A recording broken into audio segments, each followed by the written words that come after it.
নমস্কার বন্ধুরা, আমি তনিমা। আবার একটা মিনি ব্লগ নিয়ে তোমাদের কাছে চলে এলাম। প্রত্যেক দিনটা ভগবানের কাছে যখন প্রার্থনা করে শুরু করি, প্রত্যেক দিনই ভগবানকে এইটুকুই জানাই যে এরকম সুন্দর একটা সকাল দেখাবার জন্য।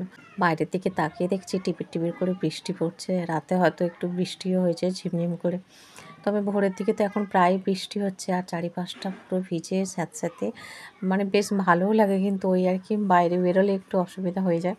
যাই হোক, বর্ষাকালে তো আর বললে হবে না, আমাদের এখানে তো মানে জল জমে এবং জল কাদার মধ্যে থেকেই আমাদের মানে সব কাজ করতে হয়। যাই হোক, এদিকে দেখো গ্যাসটা জ্বেলে ভাতও বসিয়ে দিয়েছি আর ওদিকে লিকার চা করে নিয়েছি। আজকে উঠে মেথি ভেজানো জলটা খেয়েছে। এদিকে একটা একটা করে কাজ সারা হচ্ছে আর এখানে দেখো দিনের আলো একটু একটু করে বাড়ছে। তো মেয়েকে ডাকবো, তো আজকে কী কী রান্না করছে একে একে চলো তোমাদের দেখাই।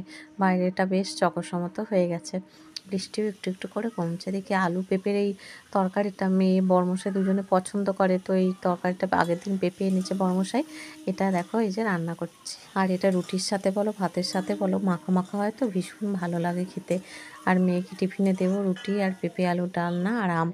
আর এদিকে দেখো আলু পটলের রসা করে নিচ্ছে, আগের দিনও করেছি সেটা কিছুটা আছে, আর আগের দিন হচ্ছে ছানা দিয়ে করেছিলাম।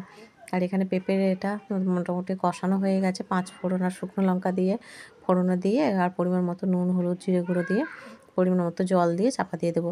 এদিকে পটলগুলো আগে ভেজে নিচ্ছি, তবে খুব বেশি তরকারি আজকে করিনি, মানে আলু পটলের রসাটা আর কি, যেহেতু আগের দিনের তরকারি কিছুটা আছে। তো এখানে পেঁপে আলুর ডালনাটা একেবারে মানে নামিয়ে নিয়েছি, তো এই বাটির মধ্যে রেখেছি। কেন আলু পটলের রসাটাও দেখো এই যে প্রায় হয়ে এসেছে। চলো এবার খাবার দাবারগুলো গুছিয়ে নিই। মেয়ে উঠে ব্রাশ হয়ে গেছে, শরবত খাওয়া হয়ে গেছে, বড়মশাইকে দিয়েছে এই যে ভাত, আর টিফিন কৌটোর মধ্যে একটু দই আছে, শসা, পেঁপে আলুর ডালনা আর আলু পটলের রসা। আর এখানে টিফিনে দিয়েছি রুটি আম কলা আর পেঁপে আলুর তরকারি। এই হচ্ছে বরের টিফিন বক্স, আর এখানে মেয়ের দিয়েছে এই যে রুটি আম আর এখানে পেঁপে আলুর তরকারি। এই হচ্ছে মেয়ের টিফিন বক্সে দিলাম। ভোরবেলা থেকে উঠে তো টিফিন বক্স লাঞ্চ বক্সগুলো যখন গোছাতে পারি, সত্যি মনে একটা আলাদা শান্তি লাগে, যে না নিজে হাতে করে দিতে পেরেছি। প্রত্যেকটা মানুষেরই চাহিদা আলাদা থাকে, তাদের ভালো লাগাগুলো আলাদা থাকে, ভালোবাসাগুলো আলাদা থাকে।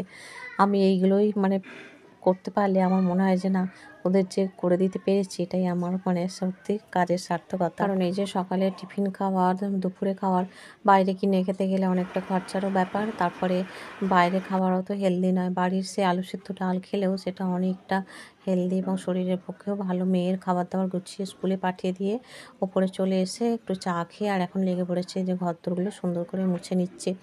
ওপরের ঘরগুলো সব মোছার পর চলে গেলাম নিচে, নিচের ঘরটাও মুছে নিচ্ছি। ঘর মোছা কমপ্লিট, আর ভিজে কাপড়গুলো এখন ছাদে গিয়ে মিলে দেবো। এই যে জামা কাপড়গুলো ঘরে মিলে রেখেছিলাম। চলো বন্ধুরা, আজকে মিনি ব্লগটা এই পর্যন্ত। আমার